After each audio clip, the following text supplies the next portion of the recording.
What's going on, everyone? It's Ben from YGO from Zero, back with another Yugi-Kaiba format video. And the reason this isn't another critter format video is because the most recent Yugi-Kaiba tournament just wrapped up. So I figured that I would cover the tournament, which decks were popular, which decks won, and discuss what I think it means for the format as a whole. To start with, let's just talk about the deck representation. And if you want to check all this out for yourself, this is all available on the Format Library website under the Yugi-Kaiba format section or under the events section. And you should be able to find it pretty easily. But for deck type representation, of course, Soul Control was the most popular deck. Over half the field went Soul Control, which makes sense because it is a very powerful deck, and it's a very popular deck too. It's one of the most iconic decks in the format, so not surprising. Next highest, we have a category called Vanilla Beatdown, which I think actually encapsulates a couple of different decks, because I know that I played Worm Control in the tournament, and I think that that got classified as a Vanilla Beatdown deck. So I think Vanilla Beatdown's just a deck that's like not playing Soul Control, playing a lot of aggressive things, potentially playing an Ultimate Offering or two, some Worms maybe. Just not really Soul Control, not really going for a Field Spell strategy or a Last Will Turbo strategy. Just trying to beat down the opponent. And that had a fair representation as well. You can see here, not quite a quarter of the field played it, but a fair amount of the field did play it.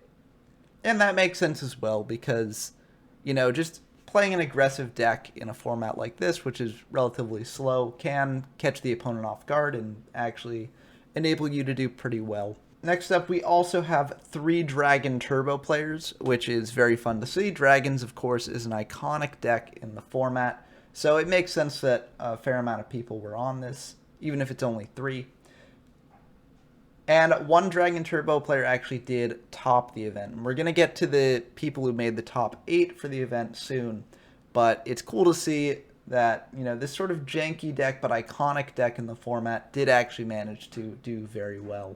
Moving on, we also have Last Will Turbo. Last Will Turbo is one of those decks that I think, with a lot more experimentation, could become potentially a better deck in the format. But only 2 people played it, and I don't think it topped, so maybe next time. Although, as we'll discuss later, that might not be the case next time either, if things go a certain way based on the winner of the tournament. We also have 2 Umi Beatdown players. Umi Beatdown, of course, is a very popular deck in the format, and so it makes sense that people would be on it. And one of them actually did manage to top with the deck, which is also very exciting to see. We also have 2 Stall Burn players, which I kind of thought the Stall Burn wasn't a very good deck before this tournament. I made my video on it and showed off the deck that I played with, and I didn't think it did that well.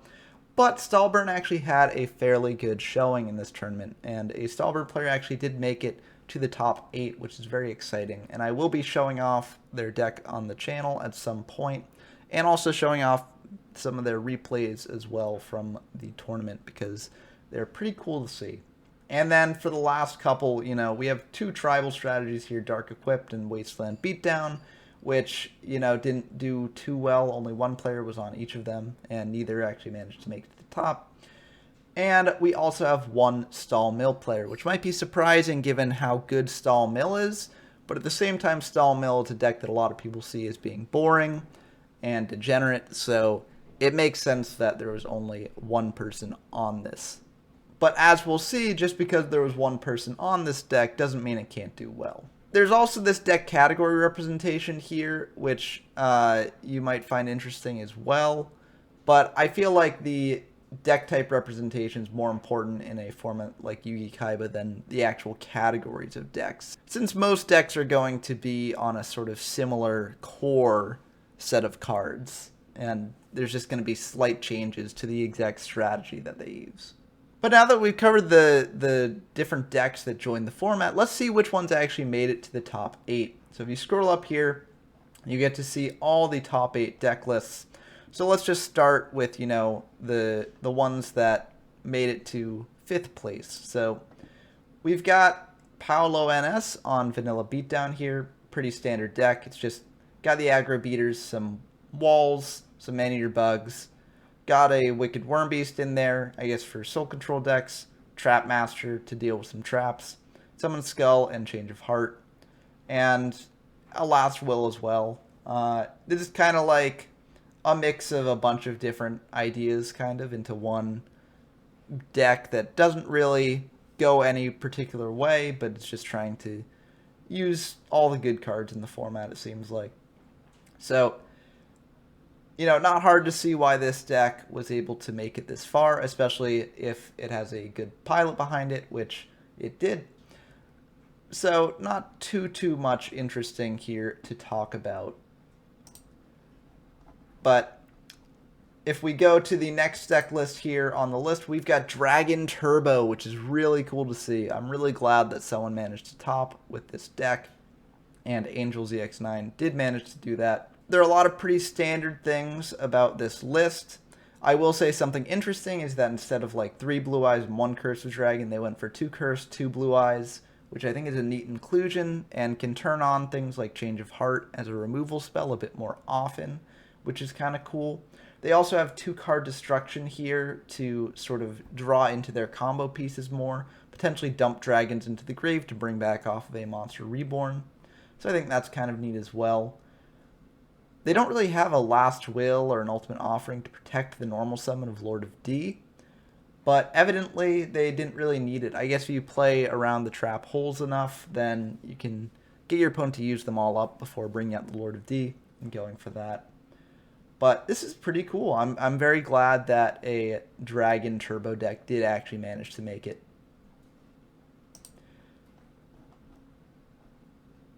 Now we get to one of the, I think, most interesting decks that managed to make it into the top cut, Stall Burn. And this is very neat because when I showed off my version of Stall Burn, I didn't put in the Final Flames because I thought that was going a bit too all in.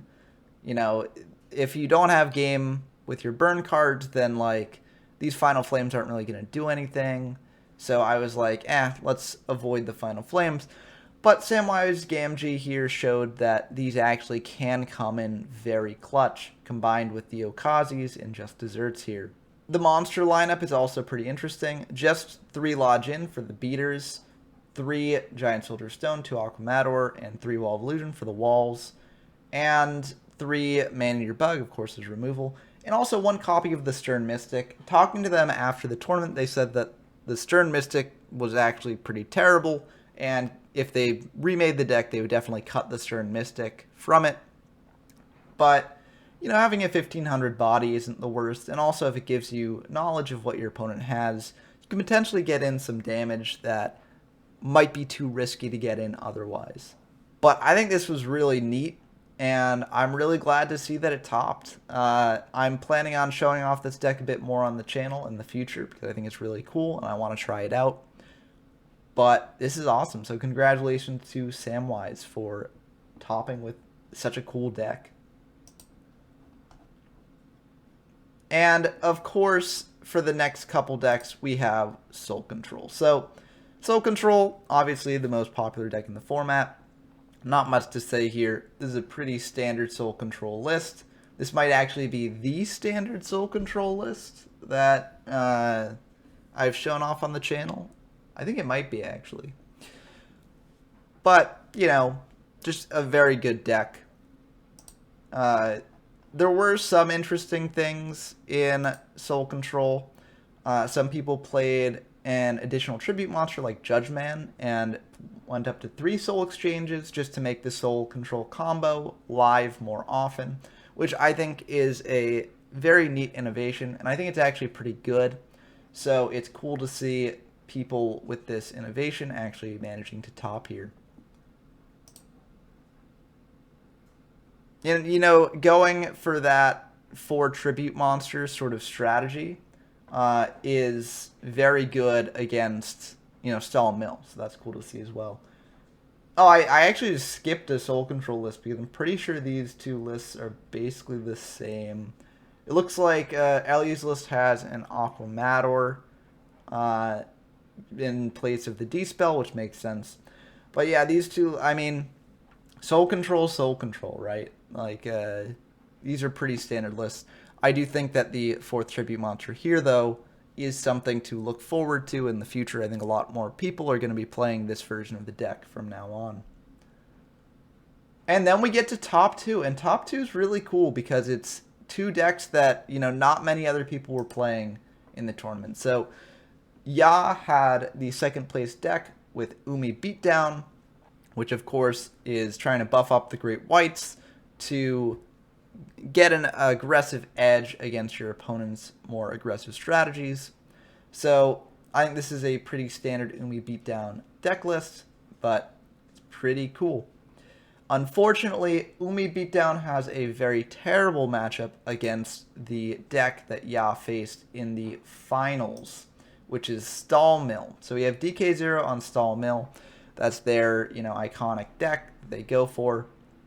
And I've covered Stall Mill on the channel in the past. I think it's very, very good. And they managed to win the whole tournament with it. You know, they were the only player on Stall Mill, and they managed to win. Does this mean that Stall Mill is tier 0? No, I don't think Stall Mill is tier 0. I think that a lot of people play decks that aren't particularly equipped to win against Stall Mill. And I think that a lot of people don't really know how to play against Stall Mill because it's not a matchup that you see that often because not many people are willing to play it. But because of that, you know, DK was able to take this deck to the top of the tournament and win the entire thing. So, you know, going forward in the format, I think we might see a lot more people on Stall Mill just because it is a very good deck. And I think it's something to prepare for. Like, if you're playing in one of the future tournaments for Yugi-Kaiba, I think you need to practice this matchup. You know, you need to, like, face your deck against a Stall Mill deck and learn how to play that matchup because it's going to come up. And if you're not prepared for it, then it could just win the entire tournament again.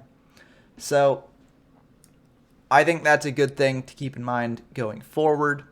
And I think that's the biggest takeaway from this tournament. I think that we're going to see a lot more people trying out the Stall Mill strategy and a lot more people preparing for the Stall Mill strategy.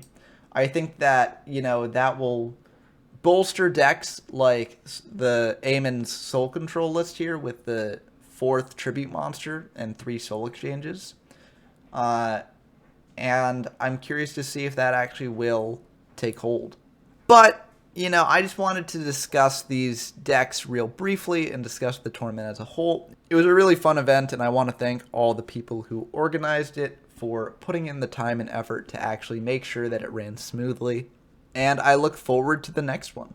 But, you know, if you were looking out for Critter content, don't worry.